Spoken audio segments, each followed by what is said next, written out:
Hello everybody and welcome.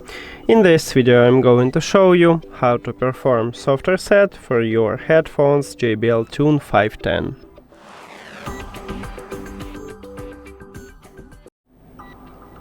You have to start by turn off your headphones. So at the bottom of the right ear cup we have power button. You need to press and hold it. We just turn off it, and now these headphones are disconnected from your phone. And right here we see this information at the device list. There is no connection. If you have Android, it will move from My Devices to Save Devices. And it also means that your headphones are disconnected from your phone. Then we need to turn on it. So press and hold power button again.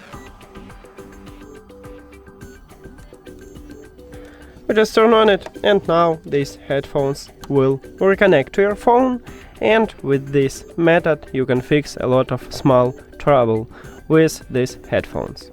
And that's it.